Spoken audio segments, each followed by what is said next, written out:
Welcome to 7 second GK. நம்ம பார்த்தீங்கன்னா SI and பிசிக்காக ஃப்ரீ டெஸ்ட் சீரிஸ் தான் பார்த்துட்டுறோம். அதில் பார்த்தீங்கன்னா தேர்வு 14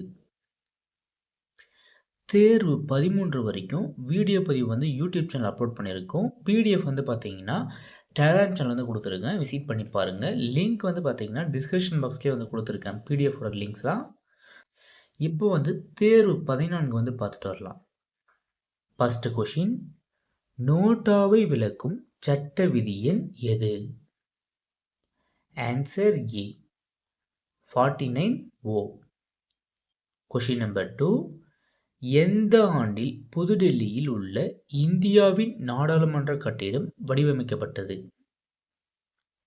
ஆன்சர் சி 1912 1913. புதுடெல்லியில் உள்ள இந்தியாவின் நாடாளுமன்ற கட்டிடம் 1912 1913 வடிவமைச்சிருக்காங்க. நெக்ஸ்ட் கொஷின் நம்பர் 3, இந்திய வரலாற்றின் முதல் பொது தேர்தல் நடைபெற்ற ஆண்டு? Answer C 1920. இந்திய வரலாற்றின் முதல் பொது தேர்தல் நடைபெற்ற ஆண்டு பார்த்தீங்கன்னா 1920. நெக்ஸ்ட் கொஷின் நம்பர் 4, இந்தியாவில் முதல் தேர்தலில் மக்களால் தேர்ந்தெடுக்கப்பட்ட முதல் பிரதமர் யார்? யான்னு பார்த்தீங்கன்னா ஜவஹர்லால் நேரு. Answer B. மக்களால் தேர்ந்தெடுக்கப்பட்ட முதல் பிரதமர் ஜவஹர்லால் நேரு. கொஷின் நம்பர் 5, இந்தியாவில் நடைபெற்ற முதல் தேர்தலில் இந்திய தேசிய காங்கிரஸ் கட்சி மொத்தம் எத்தனை இடங்களில் வெற்றி பெற்றது? Answer D 364.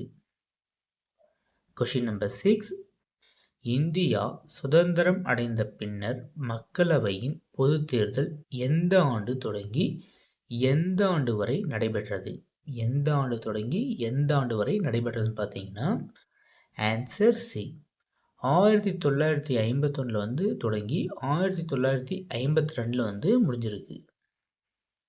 கொஷின் நம்பர் 7, உள்ளாட்சி அமைப்பின் அடிப்படை அலகாக சுயாட்சி பெற்ற கிராம குழுக்கள் பண்டைய காலத்தில் இருந்ததாக எந்த நூல் கூறுகிறது?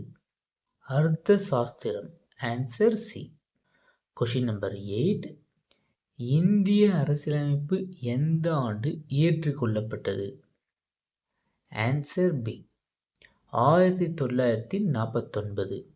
இந்திய அரசியலமைப்பு பார்த்தீங்கன்னா 1949 ஏற்றுக்கொள்ளப்பட்டது. நெக்ஸ்ட் கொஷின் நம்பர் 9, பொறுத்துக. அர்த்த சாஸ்திரம் சாணக்கியர், சோழர்கள், குடவோலை முறை, நாடாளுமன்ற அரசாங்க முறை எதுன்னு பார்த்தீங்கன்னா இந்தியா இங்கிலாந்து. அதிபர் அரசாங்க முறை பார்த்தீங்கன்னா அமெரிக்க ஐக்கிய நாடுகளும் பிரான்ஸும். ஆன்சர் பார்த்தீங்கன்னா பி. நெக்ஸ்ட் கொஷின் நம்பர் 10, சரியான கூற்றை தேர்ந்தெடு. மக்களாட்சி அரசாங்க அமைப்புகள் 3 வகையாக பிரிக்கப்பட்டுள்ளன. இது பார்த்தீங்கன்னா தவறு. நெக்ஸ்ட் கூற்று 2 பாருங்க. சுதந்திரம், சமத்துவம், விடுதலை, பொறுப்புடைமை, வெளிப்பாடுத்தன்மை, நம்பிக்கை ஆகிய மதிப்பீடுகள் மக்களாட்சியின் வளர்ச்சியை பிரதிபலிக்கிறது. இது சரி. ஆன்சர் பார்த்தீங்கன்னா பி. கூற்று 2 சரி. நெக்ஸ்ட் கொஷின் நம்பர் 11, பொறுத்துக. நடுவணரசு. நடுவணரசுனா நாடாளுமன்றம், மாநில அரசு லோக்சபா, உள்ளாட்சி அமைப்புகள் சட்டமன்றம், கீழவை. கீழவைனா ஊராட்சி, நகராட்சி, மாநகராட்சி. நெக்ஸ்ட் மேலவைனா ராஜ்யசபா. ஆன்சர் பார்த்தீங்கன்னா D. Next question number 12. Question number 12 பொறுத்துக. லோக்சபா. லோக்சபா பார்த்தீங்கன்னா பண்டைய கிரேக்க அரசர்கள் சுவிட்சர்லாந்து. ராஜ்யசபா. ராஜ்யசபா பார்த்தீங்கன்னா இந்தியா, அமெரிக்கா, இங்கிலாந்து. நேரடி மக்களாட்சி மக்களவை. மறைமுக மக்களாட்சி மாநிலவை. ஆன்சர் பார்த்தீங்கன்னா ஏ. Question number 13. குடியரசு என்ற சொல் எந்த நாட்டில் வடிவமைக்கப்பட்டது? Answer D, Rome. Question number 14. Athens நாட்டில் எத்தனை ஆண்டுக்கு முன்னர் மக்களாட்சி முறை தோன்றியது? Answer B, 2500. Question number 15. ஒரு நபரால் அமைக்கப்படும் அரசாங்கம் முடியாட்சி. Answer C. Question number 16. மக்களால் மக்களுக்காக மக்களை நடத்தும் ஆட்சி பார்த்தீங்கன்னா மக்களாட்சி என்ற வரையறையை கூறியவர். மக்களால் மக்களுக்காக மக்களை நடத்தும் ஆட்சி மக்களாட்சி என்று கூறியவர் யாருன்னு பார்த்தீங்கன்னா Abraham Lincoln. Answer B. Question number 17. ஒரு உண்மையான மக்களாட்சியை 20 பேர் குழுவாக அமர்ந்து கொண்டு செயல்படுத்த முடியாது. இது கீழ்நிலையில் உள்ள ஒவ்வொரு கிராம மக்களாலும் செயல்படுத்துவதாகும் என்ற வரையறையை கூறியவர் யாருன்னு பார்த்தீங்கன்னா Mahatma Gandhi. Answer C. Question number 18. மக்கள் தங்களது பிரதிநிதிகளை ஒரு குறிப்பிட்ட காலத்திற்கு நேரடியாகவோ அல்லது மறைமுகமாகவோ சுதந்திரமான மற்றும் நேர்மையான தேர்தல் மூலம் தேர்ந்தெடுத்து கொள்ளும் முறை பார்த்தீங்கன்னா மக்களாட்சி முறை. Answer C. Question number 19. இந்திய குடியரசுத் தலைவர் எவ்வாறு தேர்ந்தெடுக்கப்படுகிறார்? ஃபர்ஸ்ட் ஒன் பாருங்க. இந்தியாவில் உள்ள அனைத்து மாநிலங்கள் மற்றும் யூனியன் பிரதேசங்களில் உள்ள தேர்ந்தெடுக்கப்பட்ட உறுப்பினர்கள் மூலமாக. சரி. நெக்ஸ்ட், பாராளுமன்றத்தின் இரு அவைகளில் தேர்ந்தெடுக்கப்பட்ட உறுப்பினர்கள் மூலமாக. இதுவும் சரிதான். ஆன்சர் பார்த்தீங்கன்னா சி. ஃபர்ஸ்ட்டும் செகண்டும் ஏவும் பியும் பார்த்தீங்கன்னா சரி. Next question number 20. நோட்டாவை அறிமுகப்படுத்திய 14வது நாடு. ஆன்சர் பார்த்தீங்கன்னா சி, இந்தியா. நோட்டாவை 14வது அறிமுகப்படுத்திய நாடு பார்த்தீங்கன்னா இந்தியா. Question number 21. தமிழ்நாட்டில் யாருடைய காலத்தில் குடவோலை முறை பின்பற்றப்பட்டது? யார்னா சோழர்கள். Answer A. Question number 22. தேசிய அளவில் அரசாங்கத்தின் தலைவர் யார்?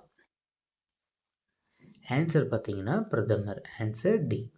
Question number 23. இந்திய தேர்தல் முறை எந்த நாட்டின் தேர்தல் முறையை பின்பற்றி ஏற்றுக்கொள்ளப்பட்டது? எந்த நாடுனா England. Answer C. Question number 24. தேசிய வாக்காளர் தினம் எந்த நாளில் அனுசரிக்கப்பட்டது? தேசிய வாக்காளர் தினம் எந்த நாளில் அனுசரிக்கப்படுகிறது? எந்த நாள் பார்த்தீங்கன்னா ஜனவரி 25. Answer D. Question number 25. 2017ஆம் ஆண்டு நிலவரப்படி அங்கீகரிக்கப்பட்ட தேசிய கட்சிகளின் எண்ணிக்கை. Answer D, 7. Question number 26. பொறுத்துக.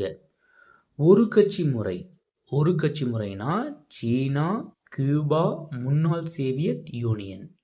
இரு கட்சி முறைனா India, Ilangai, France, Italy.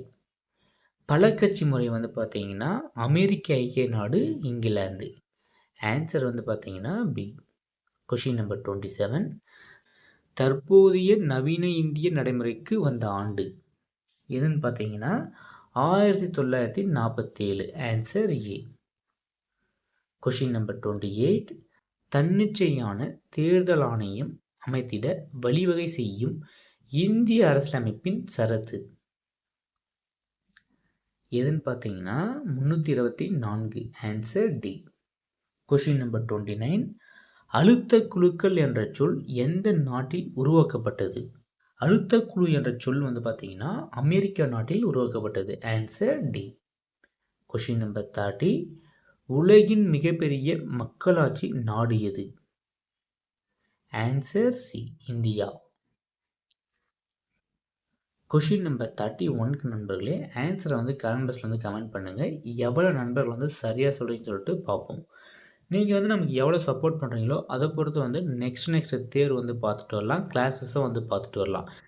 Next தேர்வுக்கு வந்து என்ன கொடுத்துருக்காங்கன்னா, அடுத்த தேர்வு வந்து பார்த்தீங்கன்னா, தேர்வு 15. அதுக்கு வந்து என்ன டாபிக்ஸ் வந்து கொடுத்துருக்குன்னு பார்த்தீங்கன்னா, 9th பாலிட்டியில் மனித உரிமைகள், அரசாங்கத்தின் வகைகள் இந்த 2 லெசன் வந்து கொடுத்துருக்கோம். இதில் வந்து ஒரு 30 கொஷின்ஸ் வந்து நெக்ஸ்ட் தேர்வில் வந்து பார்ப்போம். இதோட பிடிஎஃப் வந்து பார்த்தீங்கன்னா, நம்ம டெலகிராம் சேனல்லே அப்லோட் பண்ணியிருக்கோம். விசிட் பண்ணி பாருங்கள். லிங்க் வந்து பார்த்தீங்கன்னா, டிஸ்கிரிப்ஷன் பாக்ஸ்லேயே வந்து கொடுத்துருக்கேன்.